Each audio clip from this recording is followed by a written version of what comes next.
One India house at நேயர்களுக்கு வணக்கம். Sunday அதுமா இரண்டாவது மேட்ச் ரொம்பவும் பரபரப்பாக நடந்து முடிஞ்சது. Mumbai Indians vs Delhi Capitals. Last over வரைக்கும் கிட்டத்தட்ட ஒரு த்ரில் வெற்றி மும்பை ஜெயிச்சிருக்கு. அதாவது செகண்ட் மேட்ச் அவங்க ஜெயிச்சிருக்காங்க.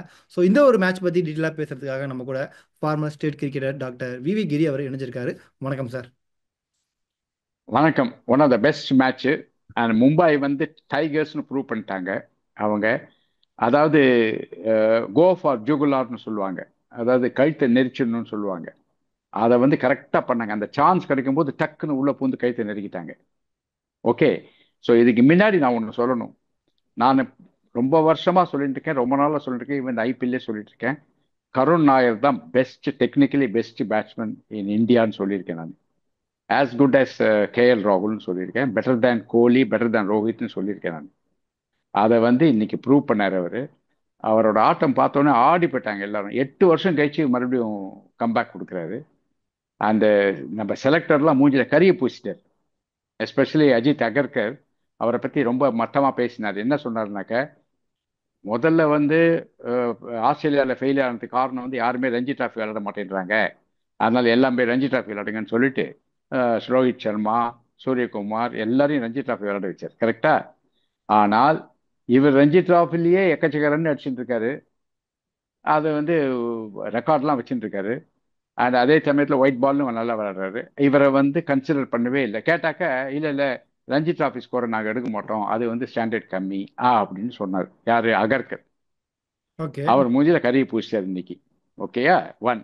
செகண்ட் வந்து, even I blame the state association. ஏன்னா இவர் வந்து கேரளாக்கு விளாடுறேன்னு சொன்னார். ஏன்னா பர்த் ரைட் கேரளாவில் இருக்கவருக்கு. ஸோ அவங்க வேணான்னு ரிஜெக்ட் பண்ணாங்க. அதுக்கு என்ன காரணம் தெரியல. இந்த பிளேயரை போய் வேணான்னு சொல்லிட்டு வேற யாரோ பிளேயர்லாம் வச்சுட்டு இருக்காங்க அவங்க. அடுத்தது கர்நாடகாவில் அவர் படித்து வளர்ந்த ஊர். ஓகே. அங்கேயும் அவரை ரிஜெக்ட் பண்ணிட்டாங்க ஸ்டேட் டீம்ல. ஓகே. ஸோ அவர் வந்து வேற டீம் கிடைக்காம விதர்பான ஒரு டீம்ல போய் விளையாடினார். விளையாடி ரஞ்சி டிராஃபி அடிச்சார் கேப்டன் பண்ணி.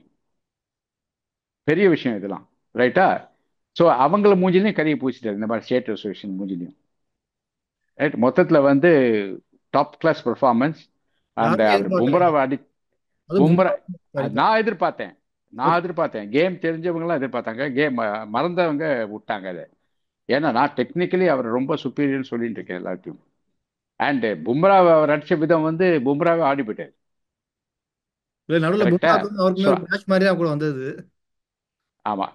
அதில் என்னன்னாக்கா, இப்போ வந்து இவர் விளையாடுற வரைக்கும் மேட்ச் வந்து எல்எஸ்ஜி கையில் இருந்தது. ஐம் சாரி, டெல்லி கையில் இருந்தது. ஓகே. இவர் அவுட் ஆன உடனே இந்த ஹராக்கிரின்னு சொல்லுவாங்களே, தலைவர் அஹ், இறந்து போன உடனே ஜப்பான்ல என்ன பண்ணுவாங்க, அடுத்த மந்திரி இந்திரியெல்லாம் சூசைட் பண்ணிடுவாங்க. இந்த வார்ல வந்து தளபதி எல்லாம் சூசைட் பண்ணிடுவாங்க. ஏன்னா தலைவர் போயிட்டாக்க அதுக்கப்புறம் வந்து அவங்க வந்து கைதியா மாட்டிக்கூடாதுன்னு சொல்லிட்டு சூசைட் பண்ணிடுவாங்க. அதான் மாதிரி இவர் அவுட் ஆன உடனே மீதி 6 பேர் அப்படியே அவுட், விக்கெட்டை த்ரோ பண்ணிட்டு வந்தாங்க. அதில் நான் 3-4 ரன் அவுட் வேற. ரொம்ப கேவலமா இருந்தது 19 ஓவர் 3 டெல்லியோட ரன். பர்ஃபார்மன்ஸ். கடைசியில் தொடர்ந்து ஒரே ஓவரில் ரொம்ப கேவலமா இருந்தது. அண்ட் கேப்டன் அக்சார் பட்டேல்லாம் சரியா விளையாடல. கேஎல் ராகுலே சரியா விளையாடல என்ன கேட்டாக்க. ஏன்னா அந்த ஷாட் அடிச்சிடக்கூடாது அவரு. மொத்தத்தில் வந்து it's a bad performance by Delhi. Such a top side. இது வரைக்கும் எல்லா மேட்ச் வின் பண்ணி இருந்திருக்காங்க, தோக்கவே இல்லை. ஆனால் அவங்க வந்து இந்த மேட்ச் வந்து ரொம்ப ரொம்ப மோசமாக பர்ஃபார்ம் பண்ணாங்க. இன்னொரு பக்கம் மும்பை இந்த ஒரு மேட்ச் மூலமா அகைன் கம்பேக் கொடுக்குறாங்கன்னு நம்ம எடுத்துக்கலாமா? கண்டிப்பா மும்பை எப்பவுமே இப்படிதான். ஃபர்ஸ்ட் 3-4 மேட்ச் தோத்துருவாங்க. அதுக்கப்புறம் வந்து வைட்டலா ஒரு மேட்ச் வந்து இந்த கைத்தை நெரிச்சு ஒரு டீமை சாப்பிட்டுட்டு அப்புறம் எல்லா மேட்சும் சாப்பிட்டுட்டே வருவாங்க. ஸோ இப்போ அவங்களுக்கு வந்து பயங்கர இன்ஜெக்ஷன் போட்டுன மாதிரி ஆயிடுச்சு. இப்போ அவங்களுக்கு டானிக் கொடுத்த மாதிரி. இப்போ பாருங்க பர்ஃபார்மன்ஸ் இனிமேல் எல்லா மேட்சும் நல்லா இருக்கு. அண்ட் ஒன்னு சொல்லிக்க முடியாது, சாண்ட்னர் அருமையா 2 பால் போட்டார் சார். பயங்கரமா ஸ்விங் ஆச்சு அந்த ஒரு ஒன்று விக்கெட். ஒன்று வந்து கருண் நாயருக்கு போட்டாரு. அந்த பால் வந்து ஹர்ஷா போக்லே காமெண்ட்ரியில் சொல்ற பால் ஆஃப் தி ஐபிஎல் அப்படின்றது. இந்த மாதிரி யாரும் இது வரைக்கும் போட்டது இல்லை. And and well set batsman 89ல் கருண் நாயரை போல்ட் ஆக்குறாரு சாண்ட்னர். அடுத்தது வந்து அந்த கடைசியில் அந்த பிப்ராஜுக்கு வந்து அவர் ஏறி வரன்னு தெரிஞ்ச உடனே வெளியே போட்டார் ரைட் போட்டார். ஸ்டம்ப்டு. இந்த மாதிரி ஒரு இன்டெலிஜென்ட், எஃபெக்டிவ், டேலண்டட் ஸ்பின்னரை உங்க சிஎஸ்கே வந்து 5 வருஷம் உள்ளேயே வச்சிருந்தாங்க விளையாடாம. ஞாபகம் இருக்கா? ஆமா இருக்கு. அவங்களுக்கு பதிலா மோயின் அலி யார் யாரெல்லாம் விளையாடினாங்க. ம், ம், ம். ஸோ இதுதான் சிஎஸ்கேவோட ஓன் டவுன்ஃபால் காரணமே இதுதான். எந்த பிளேயரும் நல்ல பிளேயர் எடுக்க மாட்டாங்க, வேண்டிய பிளேயரை மட்டும் வச்சுப்பாங்க. சார் மும்பையில் இப்போ வந்து கிட்டத்தட்ட எல்லாருமே ஃபார்முக்கு வந்துட்டாங்க. ரிகல்டன்ல இருந்து திலக் வர்மா, சூரியகுமார் யாதவ் எல்லாருமே. பட் இன்னும் ரோஹித் சர்மா அந்த ஃபார்முக்கு வரவே இல்லை. இப்போதான் வருவார். அவர் வந்து இஸ் நாட் இந்த கேம்ஸ். அதாவது என்னன்னாக்க அவர் வந்து ஒரு லேசி ஆயிட்டு விட்டா வந்து, ஏன்னா அவர் ஆஸ்திரேலியாலே வந்து என்னை ஃபார்ம்ல இல்லை நான் உட்காந்துக்கிறேன்னு உட்காந்துட்டார் ஒரு டெஸ்ட். கரெக்டா? ஃபைனல் டெஸ்ட் வந்து உட்காந்துட்டார் அவர். அந்த மாதிரி. ஸோ இதுலேயும் வந்து விட்டா உள்ள போய் உட்காந்துருவார். ஆனால் there is a compulsion from the management, அதனால விளையாடுறாரு அவர். அண்ட் கிளியராக அவர் சொல்லிட்டு அவர் வந்து ஒரு மாதிரி இந்த வருஷம் பிரேக் எடுத்துக்கலாம். ஏன்னா அவருக்கு வந்து பால் படக மாட்டேன், ரொம்ப லேசியாக இருக்காரு. ஃபுட் ஒர்க் இல்லை, நிறைய ப்ராப்ளம் இருக்கு அவருக்கு. அண்ட் டீமில் வந்து நிறைய ஆள் இருக்கு. ஆமா. ம், ம், ம். பட் மும்பையில் ட்ராபேக் என்னன்னாக்கா இந்த ரெண்டு ஃபாரினர்ஸ் வந்து சரியா விளையாடுறது இல்லை. எஸ்பெஷலி இந்த வில் ஜாக்ஸ் அவங்க மட்டும். வில்ஜாக்ஸ்க்கு அவன் பெருசா வந்து மும்பை. பவுலிங் கிடைக்கல, பேட்டிங்க்கும் கடைசியா தான் வராது அவரு. ஃபினிஷர் மாதிரி ரோல் தான் அவர் கொடுப்பாரு. இல்லை இல்லை, பேட்டிங்கே வரல அவனுக்கு சுத்தமா. ஓப்பனிங் அமிச்சாங்களே 2 3 மேட்ச். அவன் வந்து பேட்டிங்கே ஆடல. அவன் ரெண்டாவது வந்து இஸ் நாட் குட் இன்க்ளூஷன் என்ன கேட்டாக்க. ஈவன் ரிக்கில்டன் கூட சுமாராக தான் ஆடுறாரு, சரியா விளையாடுறது இல்லை.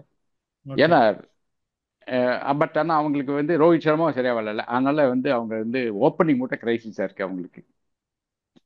ஆனால் போகிற பக்கம் பார்த்தா திலக் வர்மாவையும் இந்த நமந்தீரும் ஓப்பனிங் அமைச்சிட்டு எல்லாரையும் அப்புறம் உள்ளே இந்த லோக்கல் பிளேயர்ஸ் எடுத்து விளையாடுவாங்க, பேசாம ஃபாரினர்ஸே இல்லாமல். அந்த மாதிரி சான்ஸ் இருக்கு. But anyhow Mumbai is a fighter. Writer. அவங்க எப்பவுமே இப்படிதான் பதுங்கி இருந்து பாயிற கேஸ் அவங்க. அதே மாதிரி 3 மேட்ச் 4 மேட்ச் ஓதப்பட்டு அதுக்கப்புறம் உள்ள வராங்க. அவங்க வந்து பிளே ஆஃப் போகிறதுக்கு நல்ல சான்ஸ் இருக்கு. பட் இன்னைக்கு மும்பையோட பவுலிங் நாம எடுத்துக்கிட்டோம்னா கிட்டத்தட்ட ஒரு 12 ஓவருக்கு பிறகுதான் அவங்க அடுத்தடுத்து விக்கெட் எடுக்க ஆரம்பிக்கிறாங்க. பும்ரா ஏன்னா கருண் நாயர் இருந்தார். இருந்தாரு. அவர் இருக்கிற வரைக்கும் கிட்டக்க போக முடியல. பும்ராவாலே ஒன்றும் பண்ண முடியல. அந்த மாதிரி ஒரு பிளேயர் இருந்ததுனால தான் ப்ராப்ளமே. இது இல்லைன்னா சாப்பிட்ருப்பாங்க முதல்லே டெல்லியை சாப்பிட்ருப்பாங்க. ஸோ கருண் நாயர் வந்து தூண் மாதிரி நின்று கெடுத்தாரு. அது ஃபர்ஸ்ட் பால் வேற அவுட், இந்த ஜேக் ஃப்ரைஸ் சம்திங். அவன்லாம் என்னைக்குமே பேட்டிங் பண்ணதில்லை சரியா. பட்டா பாக்கியன்னு சொல்லுவாங்களே, அதெல்லாம் அதுதான் அவன் தான். அவன்லாம் எடுக்கவே கூடாது சைடில். ஏன்னா பேசாம இந்தியன் பிளேயர்ஸ் வச்சு விளையாடலாம். பும்ரா இந்த இன்ஜுரிக்கு பிறகு அகைன் இப்போ 2 மேட்ச் விளையாண்டுருக்காரு. கம்ஃபர்டபுளா பவுலிங் பண்றாரா? அவர் என்ன நினைக்கிறீங்க பவுலிங் பத்தி? இல்லை, இன்னும் அந்த பழைய பும்ரா ஒன்றும் வரல. ஆனால் போக போக பிக்கப் ஆகிடுவார் இவர். ஏன்னா பிகாஸ் இன்னும் ஃபிட்னஸ் ஃபுல்லாக எட்டலை. பட் அந்த ரிதம் வந்துடும் போக போக. ஏன்னா ரொம்ப நாள் 6 மாதம் அதை விளையாடல, அதுக்கப்புறம் விளையாடுறாரு அதனால. ஓகே. டிசியோடைய முதல் லாஸ் இன்னைக்கு. ஸோ இந்த ஒரு லாஸ் மூலமா ஆமாம். அவங்க அடுத்த மேட்ச்ல சேஞ்ச் பண்ணுவாங்களா? என்ன டேக் அவே எடுத்துப்பாங்க? என்ன, இந்த மாதிரி சூசைட் பண்ணிக்கூடாது. ரன் அவுட்டு, அப்புறம் விக்கெட்டை தூக்கி எஞ்சி வருது அதெல்லாம். ஸோ நிறைய சரியான பாடம். இதை வந்து கத்துட்டு போயிடுச்சு இது பண்ணாக்க உண்டு. அந்த அவங்களுக்கு gift வந்து கருண் நாயர் வந்திருக்காரு வேற. மேட்ச் அவங்க கையில இருந்தது. 15th ஓவர் வரைக்கும் அவங்க இல்ல கையில. இல்ல, அதெல்லாம் கரெக்ட். மேட்ச் கையில இருந்தது. நான் என்ன சொல்றேன், கருண் நாயர் ஒரு பிளேயர் உள்ள வந்திருக்காரு டீமுக்குள்ள. அதை இனிமே யூஸ் பண்ணிக்கணும், அவரை பர்மனண்டா வச்சுக்கணும். அவர் பர்மனன்ட் வச்சு அவரை சுத்தி விளையாடணும்.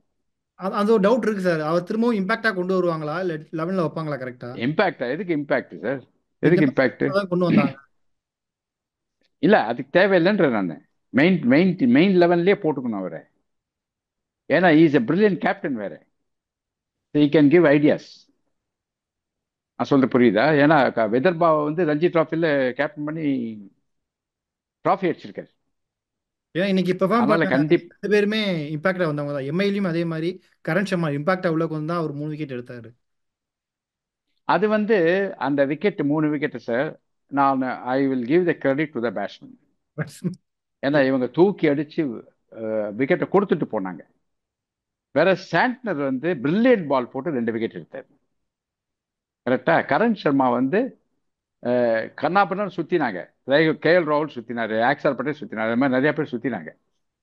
ஆமா, அக்சர் பட்டேல் வந்து யாருக்கு அவுட்டுன்னு தெரியல. பட் நான் என்ன சொல்றேன்னாக்க கரண் சர்மாவோட 3 விக்கெட்டும் பேட்ஸ்மேன் மிஸ்டேக் தான், நாட் bowler's கிரெடிட். பும்ரா பால்ல அவுட் ஆனாரு. டாப்பேஜ் ஆகி அவுட் ஆனாரு. ஆமா ஆமா, கரெக்ட். அதனால நான் என்ன சொல்றேன்னாக்க அஹ், இவங்களுக்கு கருண் நாயர் வந்திருக்காரு.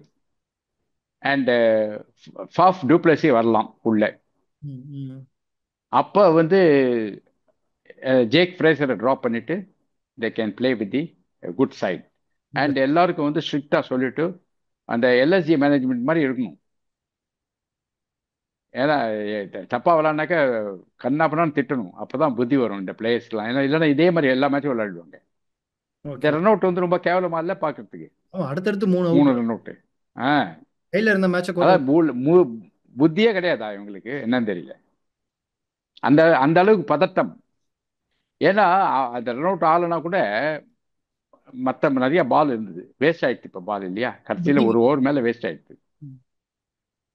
ஸோ அதனால டெஃபினட்டா இது டெல்லி வந்து இந்த மேட்ச் வந்து மும்பைக்கு எடுத்து கொடுத்துட்டாங்க. நீ எடுத்துக்கோன்ட்டு, நாங்கள் வின் பண்ண மேட்ச் நீ எடுத்துக்கோன்னு கொடுத்துட்டாங்க. அப்படிதான் சொல்லணும் ஒழிய மும்பை வந்து அத்தாரிட்டேட்டிவா வின் பண்ணான்னு சொல்ல முடியாது. ஆனால் மும்பை வந்து ஃபைட்டர்ஸ், அவங்க கொஞ்சம் சான்ஸ் கிடைத்தா உள்ள பூந்துருவாங்க. அந்த மாதிரி டீம் அவங்க. Okay okay okay sir. So ரொம்ப நன்றி சார், உங்களுடைய ஒப்பீனியனை ஷேர் பண்ணிக்கிட்டது. நம்ம